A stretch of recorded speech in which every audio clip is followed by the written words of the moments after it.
Welcome back to another episode of Deuce Big Lifts Big Shit.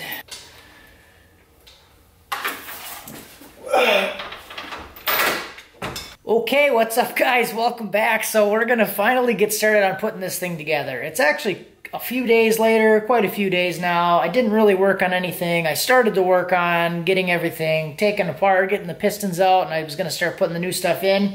And then I sliced my hand pretty good on the flex plate, so I just decided to say fuck it and stop for a couple days. And then I got sick for like a day, so I didn't work on anything. Feeling a little bit better now, so gonna come out and get this thing going back together, and we're gonna do a couple of things different. So I am gonna go back to the Gen 3 rods that I have, and I'm going to put in some of the new piston rings from this set. I might do all of them, but I know for sure I'm going to do the top rings. The oiling rings, everything look good in these. They're not like bound up or messed up or even dirty, so I might keep them.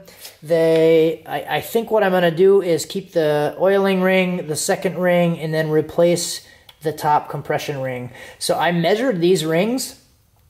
I was just going to throw these in there because these are the stock Gen 3 rods that came with that motor originally. So I measured this ring gap, and this ring gap is huge. It's like a 32 thousandths ring gap on the top, and I think it's a little bit, I think it's the same on the second ring, but I was running a 28 thousandths ring gap before, and this one's a 32. So these are the new rings. I put these in there and measured these and like all the cylinder bores, and these are coming out to 30 thousandths. So I'm gonna go with those, and that's on a new set of rings. So these Engine Tech rings have a little bit of a generous gap for the top ring. The second ring was really tight though, like 15 thousandths. So I'm gonna keep the oil ring here, use the second ring, and then replace the top ring. So this one's at 30. Also gonna keep all the same bearings. These are the bearings that I replaced, and then they all look really, really good. So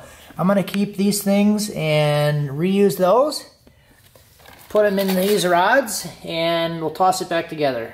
Also probably gonna go through and just give it a quick hone.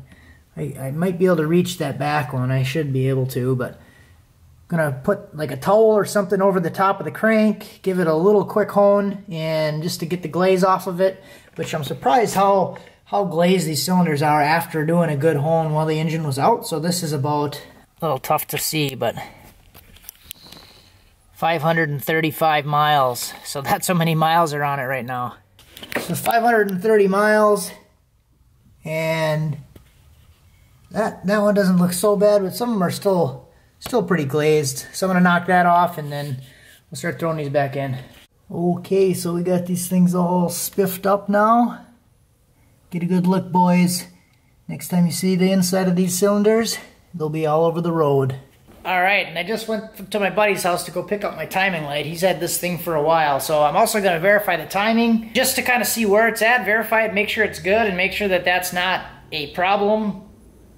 Hopefully it's not, but just gonna check it anyway. It's just kind of trying to rule some things out and make sure that it's something that I'm not missing that's causing an issue. So old school Craftsman timing light. I got it at a rummage sale for $5 whole. Probably not the greatest thing in the world, but it works, and it's good enough for the guy who builds my truck. So that's all that matters. Okay, so I took these things, took the wire wheel on them, and got them all cleaned up. Most of them look pretty good. They were pretty dirty before. They all looked pretty much like that. So put the wire wheel on the drill press, cleaned them all up. Well guys, I better get off my duff and actually start recording something here. So what I'm doing is I'm going through with my thread chaser here. I just cut one out of a old head bolt that I'm not going to use, and just made 3 little slits down it. And what I'm doing is basically just threading this into each hole and pulling it back out. I did this one right here, just did this one. This one was actually kind of dirty, But this was basically the first one that I found that was actually dirty. I got a lot of shit last time when I put these heads on for not chasing the threads before I did this. And man, it sure came back to bite me, didn't it? Oh wait, no, that's not what happened. This was the only one so far that I found. I did the whole driver's side already. I did all of this side except for the last two, and this was the first one that I found that really had anything in it except for the thread locker stuff that was on the last set of head bolts that I put in. That because it was a new set of like Fel-Pro head bolts. So weird. I bought a new set and that's the only junk that I found in the threads. Weird how that works. So yeah, this is the second time I chased this one. And it's got kind of a bunch of junk in it. So I'll knock that stuff out.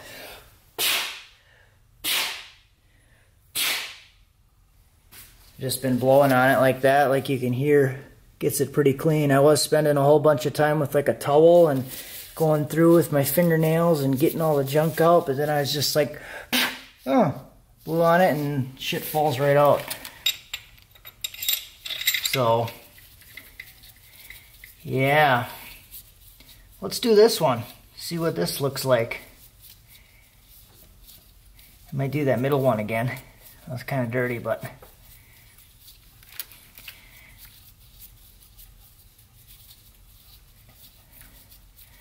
This one actually doesn't feel too bad. You can tell when they're a little dirty because it goes a little bit harder. With the slits in it, it also kind of pushes all the coolant out of the hole, if any coolant actually went down in there.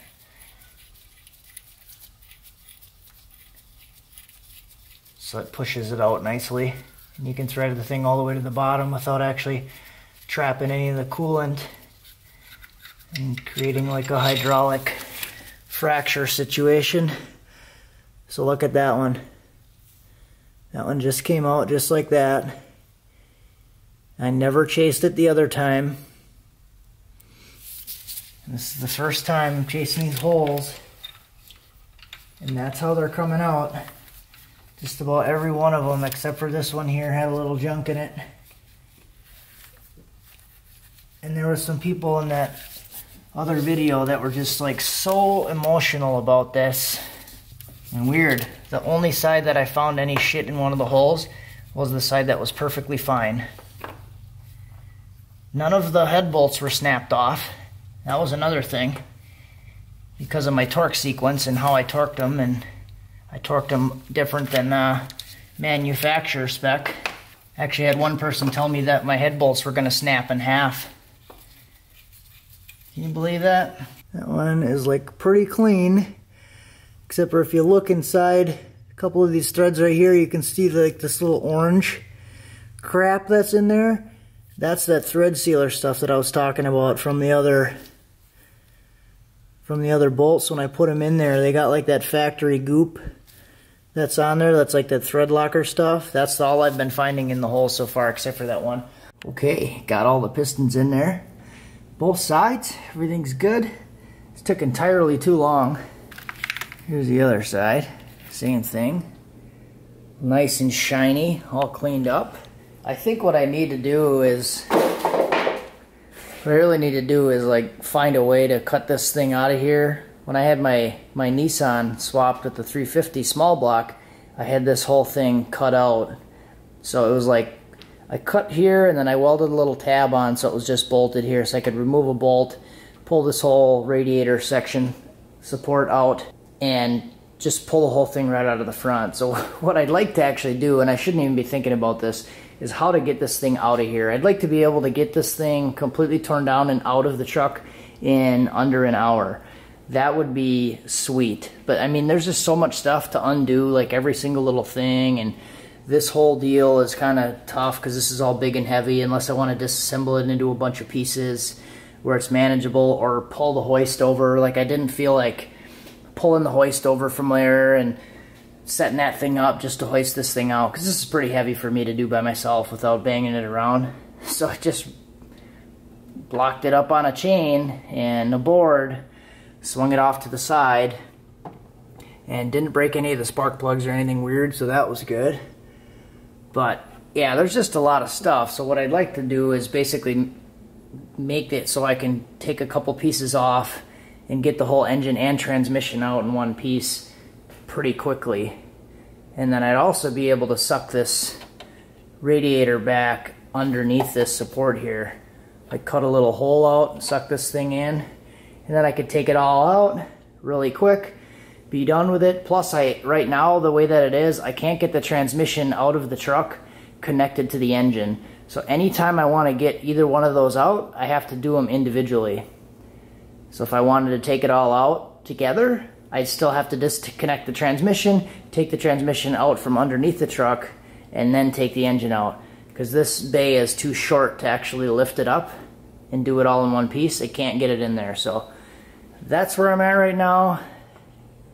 Let's keep going. Alright, so I got the head gasket on now. Use that copper gasket spray. Actually looks kind of sweet. So this is actually the head gasket that was on the passenger side before. Now it's on the driver's side. So what I'm going to do is I'm going to take everything that was on the driver's side and flip it back over to the passenger side, except for the injectors. I might try the injectors after I get it to run for a little while, just to see. I kind of want to eliminate that variable, but I do want to be able to confirm it. So if it like runs good for a while like this and everything's peachy, I might throw those injectors back in on the passenger side and see if the problem follows the injectors. So I did already go and switch the coolant temp sensor with the plug on this side, so I'll be able to flip the heads, put the heads on the opposite side. And basically what I want to see is if it's equipment related, it's going to follow the equipment. If it's tune related, it's going to stay on the same side and do the same damn thing that it did before. I'm not going to change the tune that much.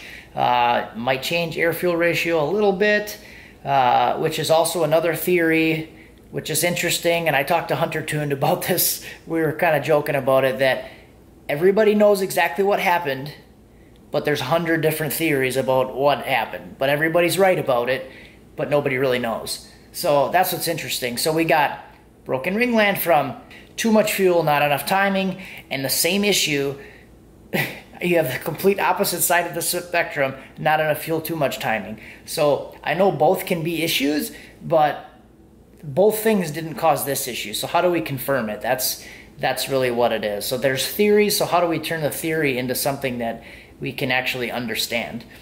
We may not be able to confirm it completely, but we can try, which might mean we have to break it again.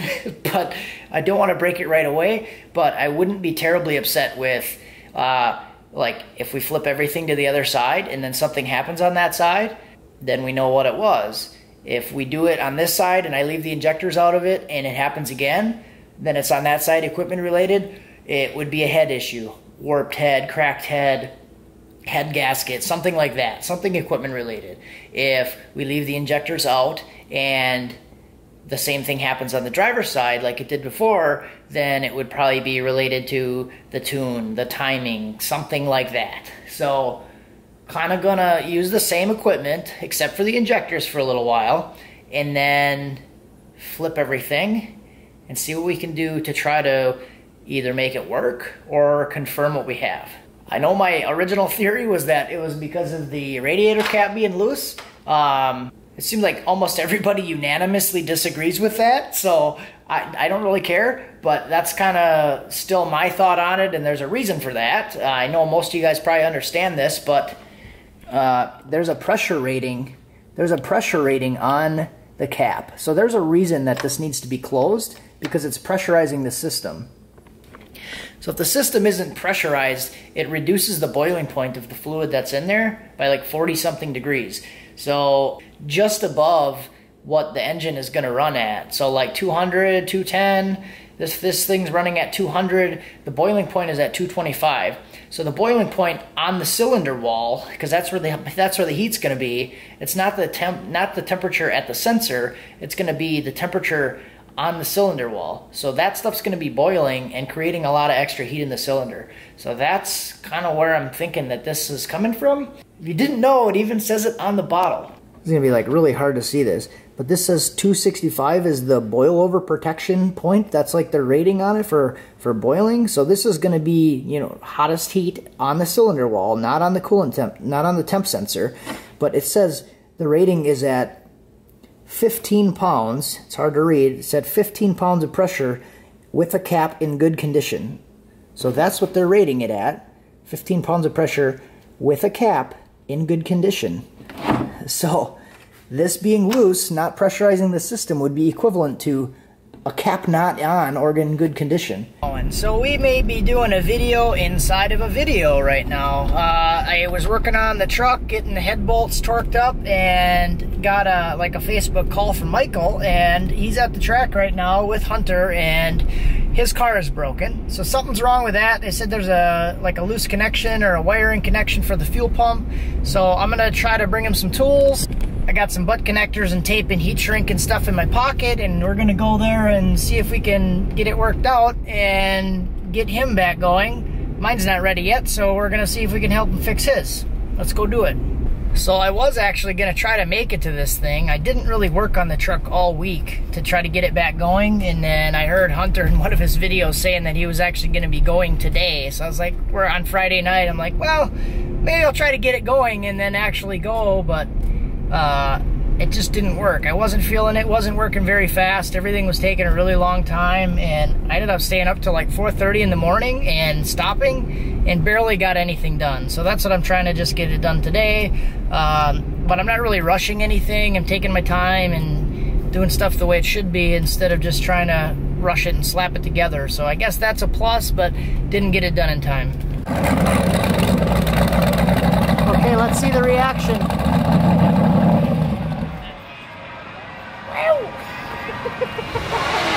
That's all we get is a squeal?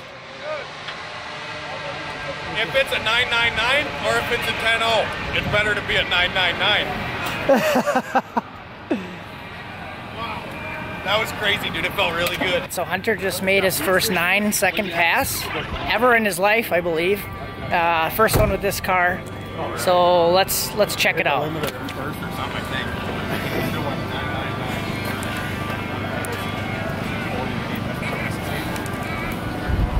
Only one, dude, it's went 112 to the 8th before.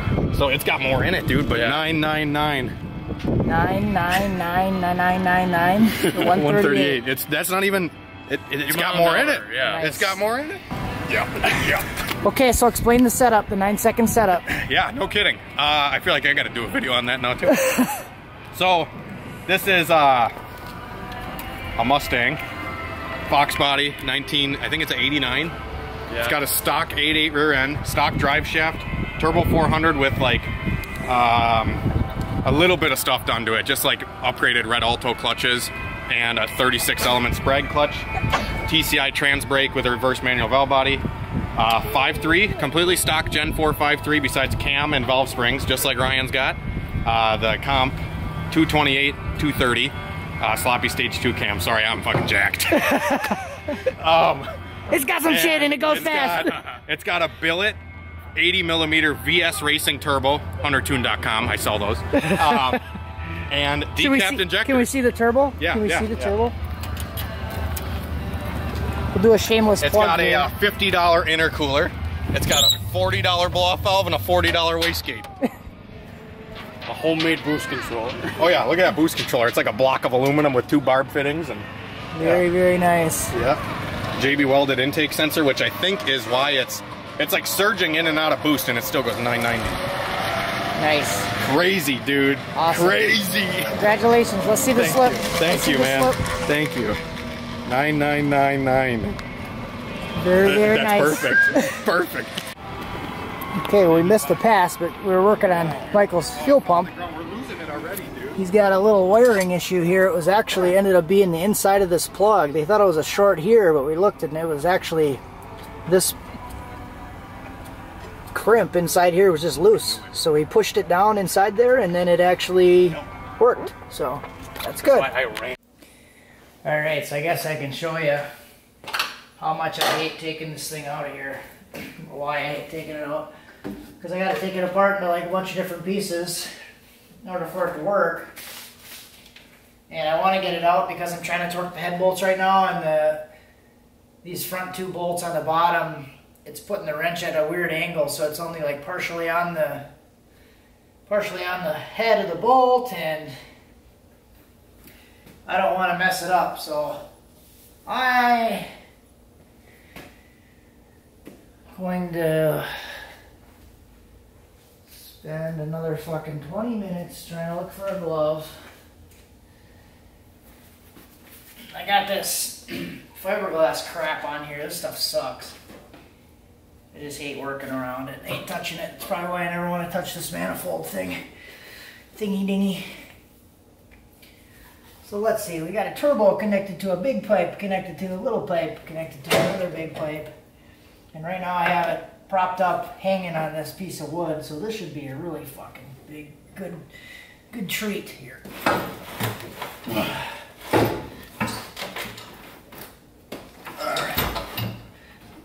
Rip the turbo blanket. Unhook the turbo from the intercooler pipe.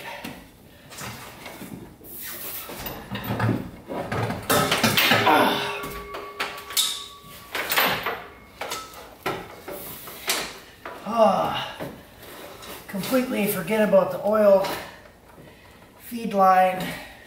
Completely forget about it. Kink it, fuck it up. That's what I'm talking about. I want to try to make this a little bit more simple to get this in and out of here. Fucking, I don't even know if I'm gonna do this. And the way I did the manifold is kind of dumb because I can't get to the bolts and stuff very easy. So it's like really a pain.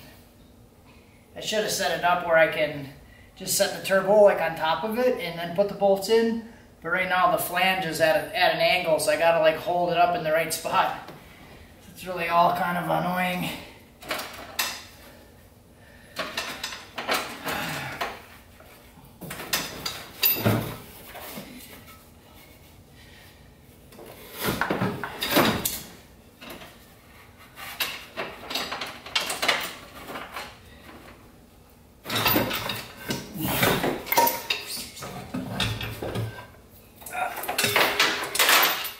So you know what I'm saying, guys? There's got to be a better way. I guess that's not so bad. Just hate doing it. So I put it off for like 3 days because I don't want to do it. Nick up my top of the head for the valve cover. Yeah, it's another thing, like it's not really terribly heavy or terrible to do. It's just, it's kind of one of them things that just gets in your head and you really just don't want to do it because you overthink it too much. You think about how much this sucks. Alright guys, so we're going to spork some head bolts. And I should have recorded the other side so I looked like a halfway normal human being trying to do this, but I'm going to do it from this way.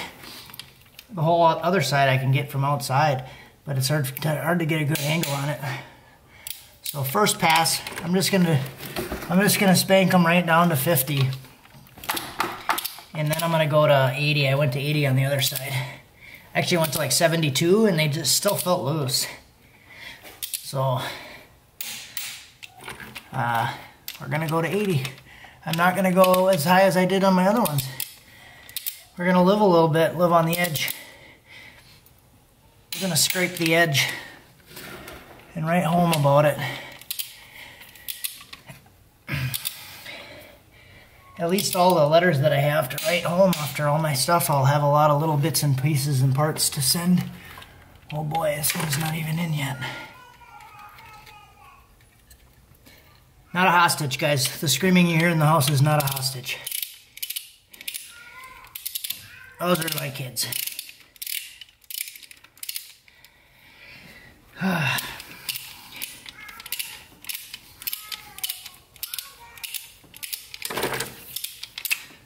Okay, 7 hours later, he finally gets it tight.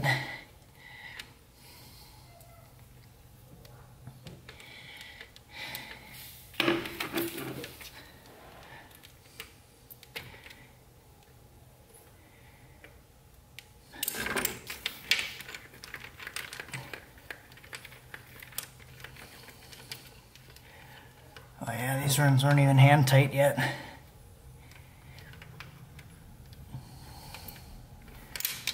Oh yeah, because the other ones, I zipped the other ones down with an impact. I didn't tighten them with the impact, but I just got them snug.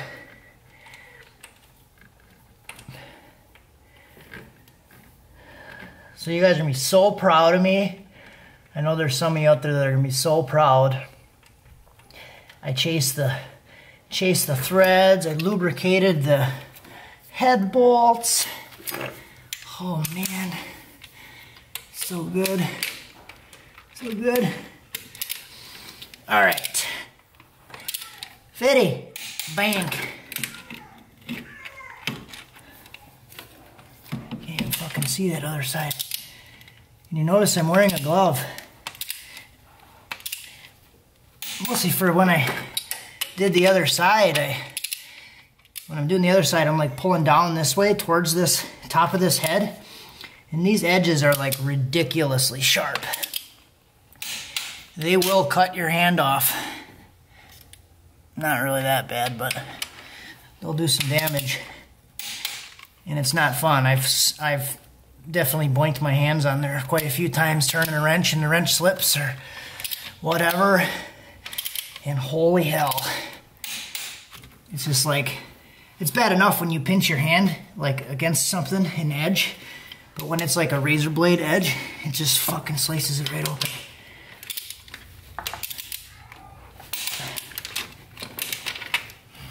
And this is like a great position because I'm like in here squatted, so my legs feel excellent.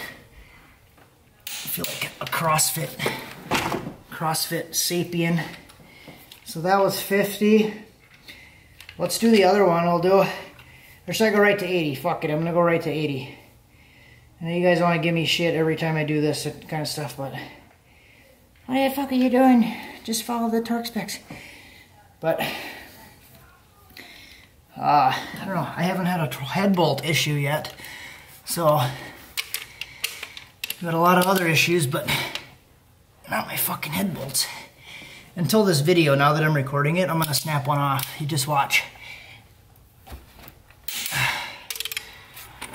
Now that I'm recording. Stage fright, we'll call that.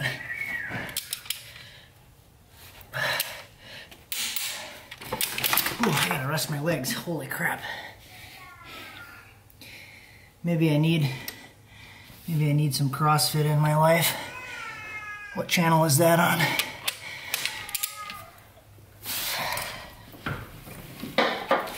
So one thing, guys, I was talking about this to somebody when I was at the track today. Michael, the guy whose car we were working on. You'll see that in probably a different video if you don't see it in this one.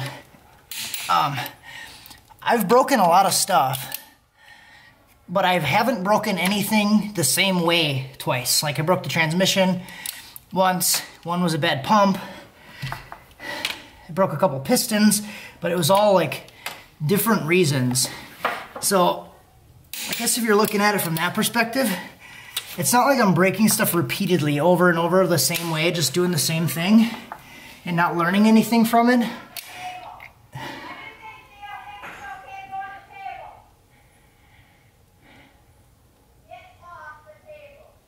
My 1-year-old's crawling on the table. Go, Mom. You get him. You get him. Get him off that table.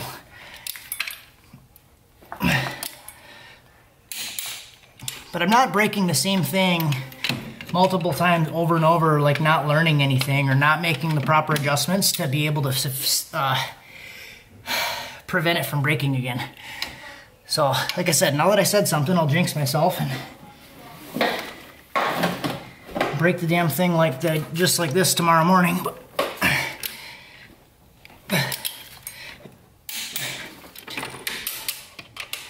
So a lot of people get all weird because you break stuff, but like I break stuff and I learn from it. Learn what to do differently a little bit. Or I'll develop some just wild theory and stay away from that.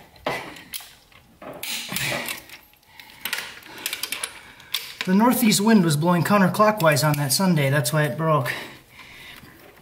Blame the tuner.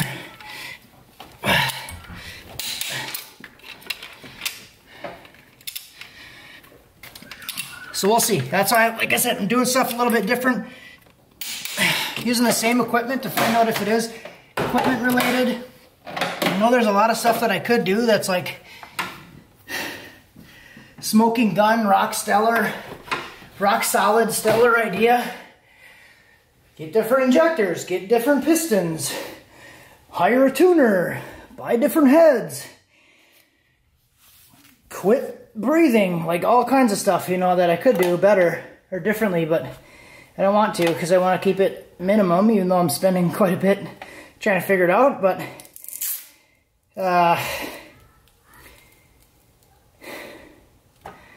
that's the name of the game, I guess. It's how you learn. That's how I'm learning, and I'm not mad about it, and you shouldn't be either. Welcome back to another episode of Douchebag Lifts Big Shit.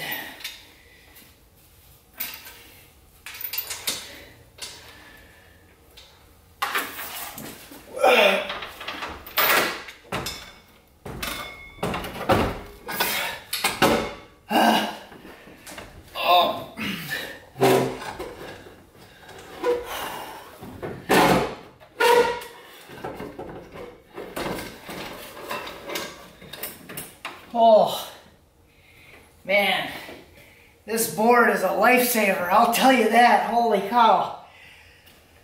Hoo-wee. Now I can just move this a little bit. That's what happens when you don't care about the paint that much. Awesome. That's like one of the most difficult parts.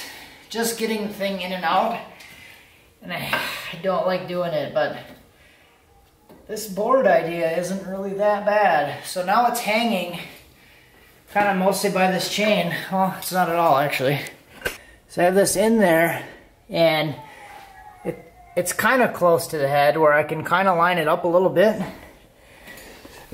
But I also use some subwoofer cutouts underneath on the tire and the control arm strut mount thing to kind of rest this on so it doesn't go all the way down. And then I'll be able to kind of hang this thing and move it around and get it to bolt up. But this is incredibly hard to do this with one person without this thing hanging or supported in any way. To hold this thing up with basically one hand and try to line up the bolts with the exhaust gasket, it is a pain. It's not fun.